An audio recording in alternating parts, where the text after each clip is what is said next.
joining us for this little interview. We've got lots of questions for you. Excellent, I can't wait. I know you just had your recent television show, went out last night, Apocalypse. Yes, part one has just gone out, so we're in the middle of a two-part special at the moment. That hopefully will have gone out by the time people see this. Yes. So we can talk freely about it. We can. Yeah. I was going to say, we don't want to give anything away, but presumably the world doesn't actually come to an end.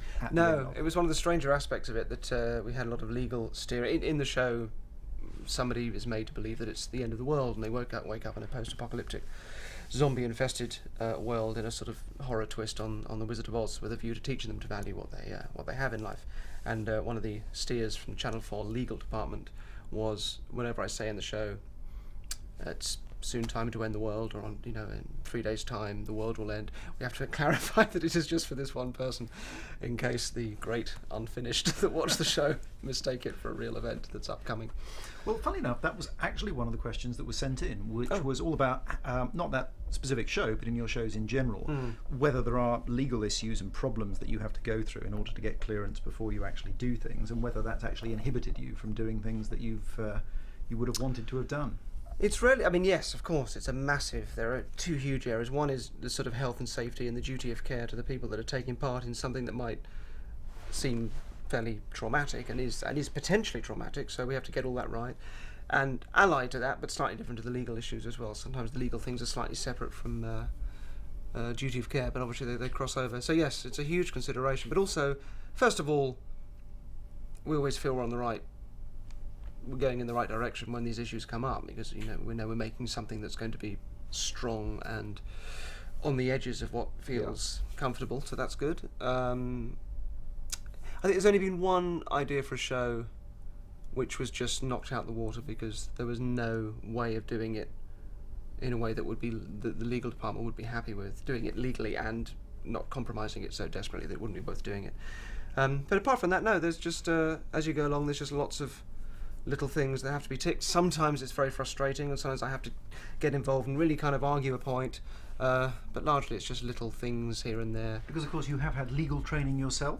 Yes, of course. Well, we both share that, don't we? Yes, I gave up law to be a magician. Essentially, you were a magician first, and you gave that up to do law, and now you're sort of doing more magic again. So we both share a bit of both. Do you regret your decision? I do not regret my decision. No, I was. Kafka referred to it as chewing paper that people have chewed 1,000 times before, and that was rather what it felt like. But I never made it as far as you did. I only ever studied the subject, but it is handy sometimes. It does, certainly. I don't know if you find this as well, but it gave me an ability to see the loopholes in anything, and a really kind of pernickety, or actually pedantic, not pernickety. There is a difference. Pedantic / pernickety kind of way of looking at things, and that I think actually that helps a lot with these things, because so much of making television and also making magic is about problem solving, isn't it? Absolutely. You've got a thing you want to achieve, and you want to preserve that, but on the other hand you're facing all these other challenges, and it's about finding your way steadily to an answer. So yeah, it's very helpful. Yes, I agree with you. I think problem solving is what I end up doing for people's legal problems, and as you say, in magic it's the same thing, coming up with problems. And you studied it at the same time as German, I seem to recall? I studied law and German at Bristol University. I did not want to be a lawyer, I realised, or a German, fairly early on. So I sort of I completed the degree, but yeah, that was it. Somewhat strangely, one of the questions was, how is your German? Could you actually do a show in German? I was bilingual. I'm a bit rusty now. So no, I think it would take I'd have to be out there for a little bit as well to pick up on it. It's a shame, you do start to sort of lose that a bit. So yeah, I do miss it a bit. But no, I have done a show in Germany, but it was in English for a sort of multinational students that I was staying with at the time. So no, that would be a bit of a push. Yes. Well, when we met, you probably had finished university a little while before that, as had I. That was probably nearly 20 years ago, really? I would say. Yeah, it's and at the time, you were doing some quite respectable card tricks. And so what made you give up that purer form of the art and get into doing all the sort of mind-reading nonsense? I would have kept going. I think when the TV stuff, so 2000 was when the first TV show went out. Yeah. And at that point, it's a strange thing as well. You sort of do a TV show and people immediately presume that you're A, earning loads of money, and B, very successful. I was gigging once a week before the TV show, just doing, restaurants and so on. The first TV show happened. I got paid £5,000 for the first show for about 8 months' work. So actually, all in all, not a huge amount compared to what people might think you earn from doing those things. And then, because of that, I had a manager who said, "Well, if you do a gig now, we're going to charge X amount." That seemed to be quite a lot, but because no one had really seen the show, I had this first year of no gigs, because if I was, the price that I should go out for a gig was quite high because I'd been on TV. But only, I think I got one gig, which was about a few weeks after the show went out. I thought, great, this is my new life, and that was it. And I said to my manager, how am I going to earn now from magic? He actually said, maybe we should get another job, which was extraordinary. So part-time lawyer. Part-time lawyer, could have done. So yes, it's not always quite. What was your question? I'm sorry. My question was really, what led you to do the mind reading? That's that sort right. of took you away from the close-up magic into that. Well, I suppose what I was saying there was that when that first show went out, it suddenly became, all right, I now have a sort of a niche. It would be strange for me to be known as this mind-reading guy from that early special that had just aired, and still be doing stuff that was very clearly conjuring. So it was a decision to kind of lose that side of it and just focus on the mind reading. But by that point, the magic I found interesting had already taken that steer towards psychological effects, and I always thought it was just more interesting to tell someone what they were thinking than to find their card. That's what it felt like to me. So not true. Well, depends how well you do it. But retained a love for it. So I put out a DVD because I kind of knew that I would lose this sort of muscle that I trained whatever 3 years of doing that, and I'm a little bit rusty now, just a bit out of practice. Pickpocketing was another thing that I used to love doing. I'm just hopeless at it now. I sort of it was a conscious decision, but now I think as I've gone on, it's actually been quite easy to bring some of those things back in, because I didn't want to just be, I'm a mind reader. I wanted it to be about magic, but just make magic a bit more what I felt to be more intriguing and more intelligent than other ways of doing it, so that I've actually brought some of those things back in. Well, that's interesting, because one of the questions that you were asked was, to what extent, as a mind reader, does that prohibit you from doing other forms of magic? And I think what you're saying is you've sort of moved on from that now, where you feel you are able to incorporate some other aspects to it. Yeah, I think the problem with that sort of question is that it presupposes the wrong label. Obviously, if you're saying I'm a mind reader, it might be odd to vanish a bottle or produce a rabbit. And I think, in fairness, that wasn't necessarily labelling you as a mind reader. That was more from the point of view of someone asking the question: if one is a mind reader, can one do other types of magic? But I think the answer's the same. I think ultimately there is just you, the performer. So if you, as Guy Hollingworth, decide that your type of magic is going to include X as well as Y, then they're perfectly compatible, because they're both in you, and people just associate those skills with you. So although at the beginning it was a much more purist approach, because it was about stamping a name for myself, and being easily identified with a particular sort of discipline, a particular thing, still having a love for all those, the pickpocketing and the magic and so on, those are fine. Those are just things that people end up associating with me, I hope. They don't look at me, hopefully, first and go, well, that's a mind reader, so he can't do magic tricks. Magicians might think that, but a public just watching a guy, and that's his name and this is what he does, I don't think they make those sort of classifications. And in fact now, 12 years on, 13 years on, I'm in a quite lucky position where I can do a mind reading trick, or I can make a documentary about something, or I can do something that's sort of akin to kind of taking people through therapeutic journeys and things that have nothing to do with mind reading at all, and yet they all still just form part of a world. And I think you have to have that in mind as a performer. It should be about, I don't mean this in a sort of a thin sort of egotistical way, but it should just be about you and what you do. And then, so do you have a conscious idea of how you want to be perceived? Do you actually think, I want to be perceived as, if it's not a mind reader, if it's a psychological illusionist, or do you just want to be perceived as yourself, and you'll do whatever fits within that? Yeah, it's not a conscious thing, but yes, I just think of it as me, Derren Brown, that guy on TV, and this sort of world of things mind related, and sort of But that could also include, you know, a giant hoax, for example, that wouldn't necessarily be anything to do with magic or any effect, but it would still seem to fit into that world.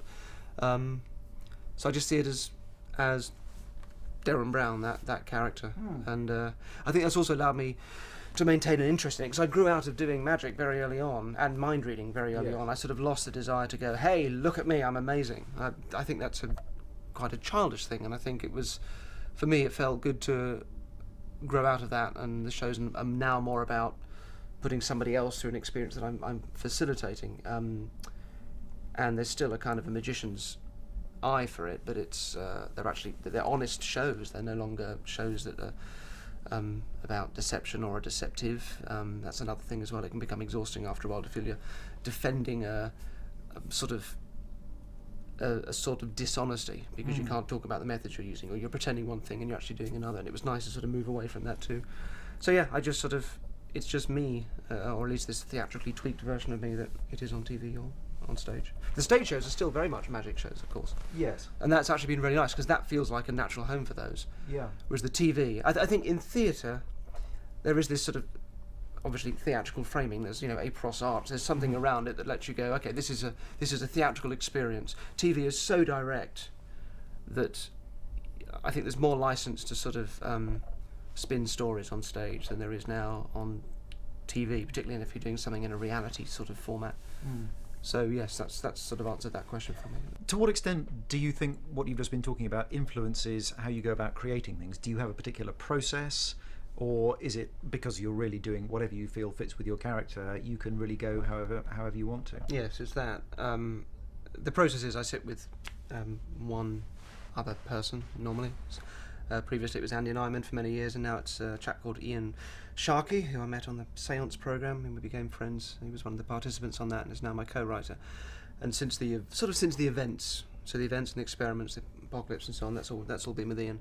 And yeah, we just, it's ultimately up to me to drive the ideas.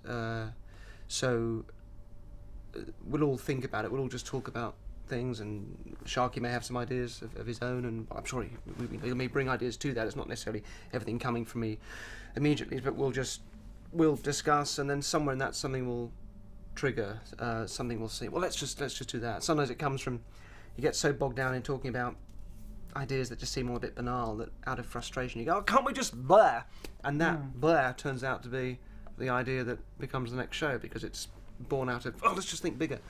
And they're often the best ideas that have sort of come out of it like that. So there's, other than just sitting and talking and laughing and having that kind of relaxed, fun approach, there'll be like a 2-week window a year to come up with an idea or some ideas. And then from that you've got your core idea, and we sort of often have to, in a lot of the shows, certainly things like the Hero at 30,000 Feet and The Heist, a lot of those programs are about, you have an end moment that you're heading towards, and then you write the show backwards from that.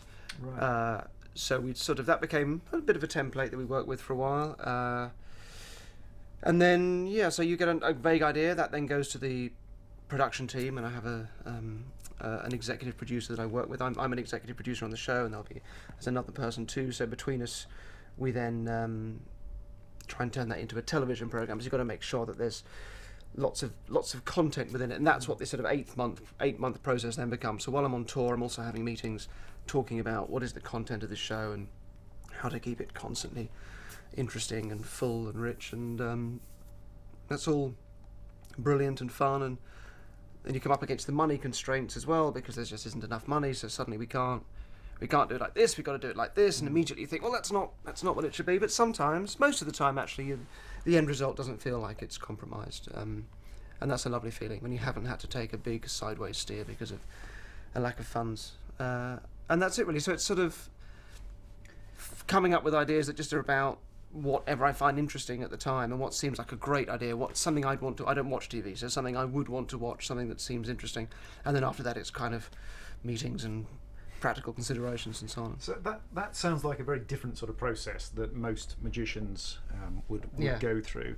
Do you still have time to look through magic books or magic videos or DVDs, and does that form any part of your sort of creative process or your influences? Well, I suppose that answer I gave is about making TV shows. For doing a stage show, which is more akin to what most magicians are going to think of as a creative process, I suppose, that is a little different, because there is no production team involved. It's just me and Andy or whoever I'm writing and working on the show with. And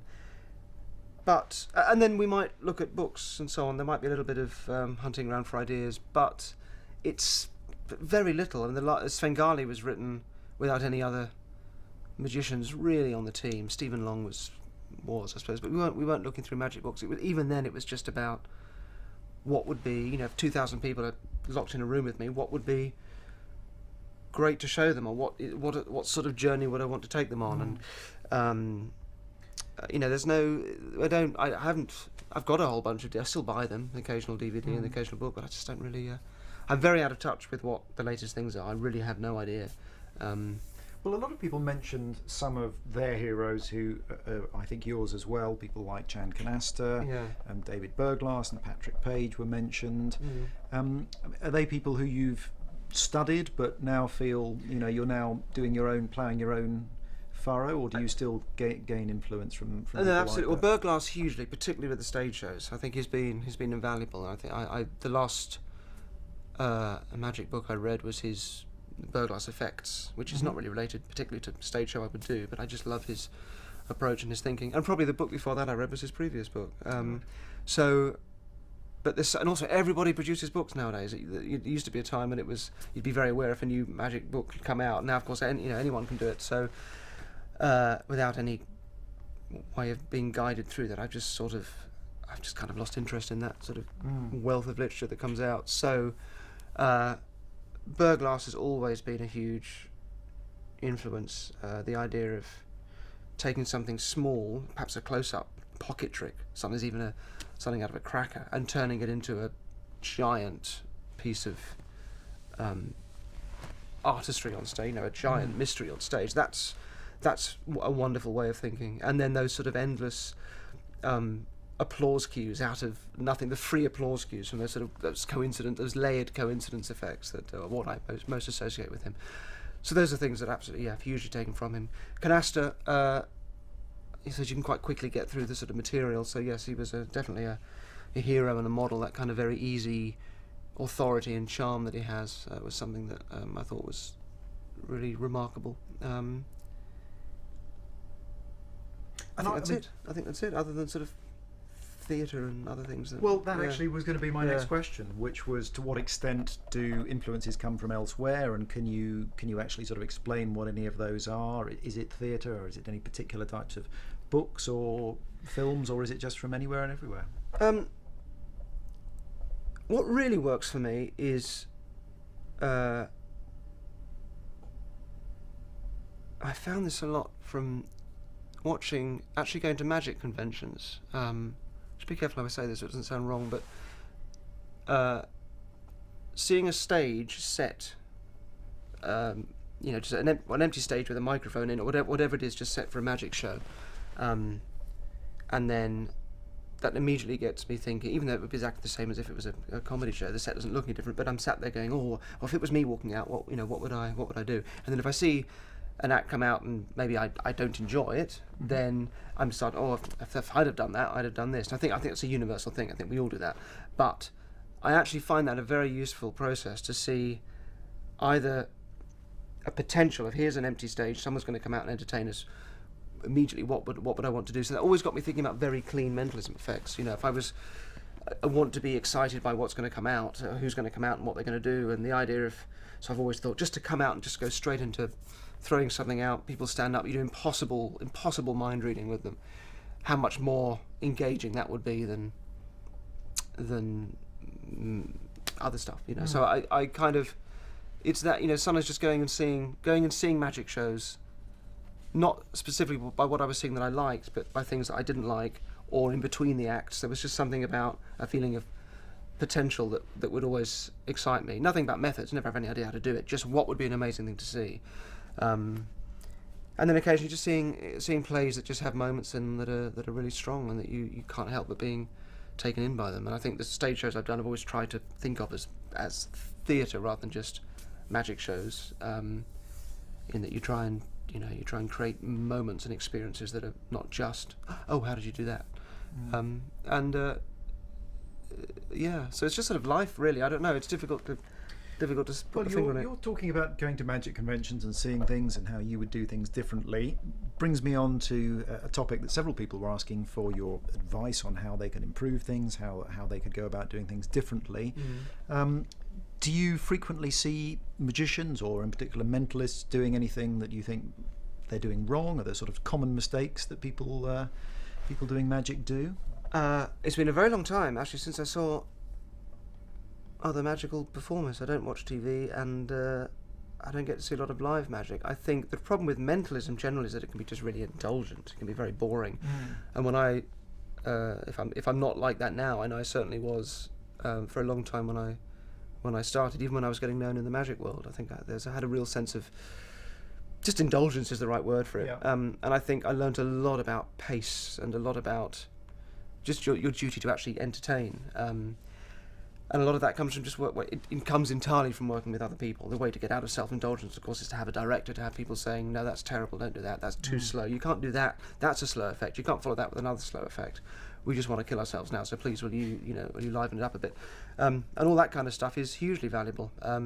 But the ego problems that are normally abound in magic make it difficult for magicians to think in terms of working with a director or anybody else, giving them instructions. So, but I think that's the big thing. And the other big thing is, although you have to copy when you first start, that's a really important part of a creative process, that you do copy the people you admire.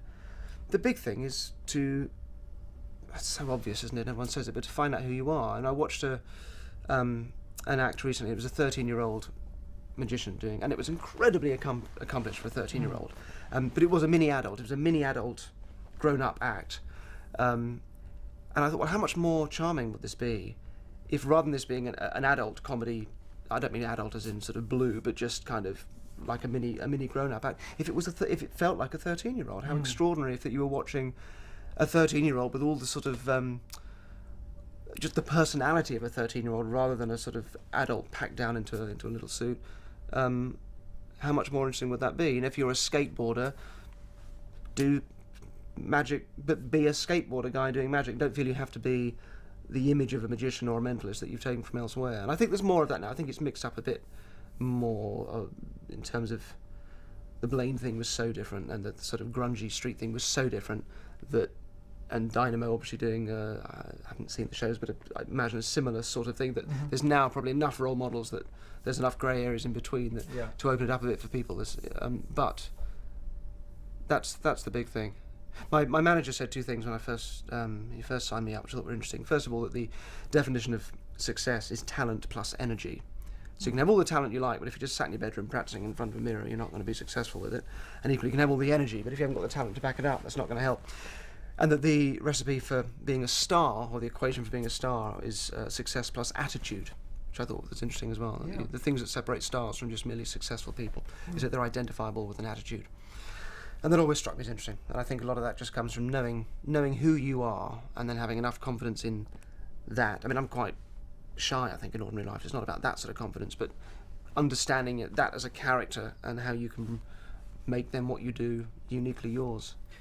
You mentioned being naturally a shy person. How have you overcome that, or how have you managed to have such confidence on stage? It's a different sort of thing, isn't it? I think confidence on stage is about being completely prepared with your material. And when people talk about stage nerves and so on, it's really about lack of preparation. That's 90% of the problem. If you're completely on top of your material, you will feel more confident about doing it. So going out and doing a show that's muscle memoried in, and you just know works, and you know that people are going to enjoy it, and you've done those sorts of shows enough time, that's I feel like that's probably, I'm in my best possible state then, which is very different from the sort of situations where one might feel naturally shy. If you're with people that are big dynamic characters, I often find myself wilting a bit, but that's again probably the opposite. It's that feeling of lack of anything to contribute. So I think that's all it is. I mean, I was very attention-seeking when I was at university. I started doing magic, and that took care of all my desire for attention-seeking and gave it a valid arena because I was performing. And then what that left was less of a desire to seek attention in real life, and then probably all those insecurities that were leading to the desire to seek attention, and then sort of balanced out with naturally feeling more confident, secure of myself because I'm doing stuff that I enjoy. I'm probably just a little bit on the shy side, probably more than people imagine, given what I do. But and it's also about it's about stepping into a character sometimes as well. It's about just being very comfortable with that. I think also sometimes lack of preparation of script, particularly with the early TV stuff, lent itself to me not saying very much and being slightly kind of austere personality that didn't necessarily come from a kind of any sort of acting technique. It might have often just come from not very much to say or not really knowing what to say to somebody, and that has actually ended up weirdly turning into a sort of character. Did you have any acting training, or have you? No. Although now it's something. Well, I have, through doing the stage shows, inadvertently, have discovered a lot of that. Yeah. Both from a technical point of view and also from that sort of acting, emotional point of view. And I love that. That's my favourite part in it, because you've got to go out and recreate the show every night from scratch. You've got to be completely present in it. It has to be. You can't just be repeating stuff. The moment you do, you go into autopilot. It becomes boring for everybody. You lose track of where you are. And it's only that emotional line of the words you say should come from thoughts you have, and they're connected with feelings you have, and it's that allows you to remember 3 hours worth of talking, because you have to be in the moment. Those thoughts and those feelings lead from one to another, and then the words come from that. So I would love to do proper acting now, very much so, yeah. Great. Well, a lot of magicians, not surprisingly, would like to know whether you've got any more plans to release any material. Many years ago you had some books and some a video of effects. Yeah. You obviously haven't done that so much recently, not surprisingly. Is that something that might be happening at any point, or is that not? I think no point soon. What started to happen, I was turning up at Stage Door after a show, and there were fans, but certainly not magicians, who had copies of Pure Effect and stuff I was putting out for magicians, and it felt odd. It felt like it. They're spending a lot of money on those things, and it's not.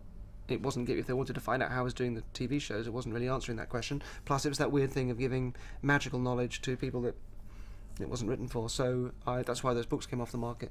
It was for that reason. I think it's probably something to do at the tail end of one's career in the nicest way, but when the public aren't interested, if I put out a magic book now, loads of non-magic fans would buy it, and that would feel inappropriate.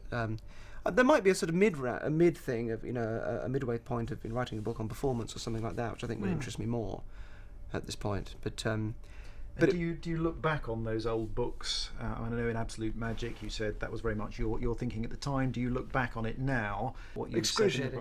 I find them excruciating, but I find everything I've done in the past more or less excruciating. Yeah, I think now obviously magic's become a very practical thing, an everyday thing for me, and those books have a lot of artistic theory in there, and I think nowadays people learn artistic theory before they learn how to do a double lift, so I might find some of that a bit cringy looking back on it, but I think I meant it all, and probably looking back on it I probably largely still would stick to it, but I just can't bear to look at anything like that, so no, don't know. And now, just to finish, you've already hinted at some of your future plans and thoughts, but people obviously would like to know what we can be expecting. In particular, several people from America and Australia have said, have you got any plans for touring farther afield? Yeah, there are. Well, it's always very difficult to say. There are plans in the air for a major series or season on American TV. But it just keeps. We're about to go out and film a pilot, so it looks like it's happening. But as to when I'd ever have the time to actually film a series, I don't know. So that's in the pipeline, if that works. And then I imagine a Broadway show would come off the back of that.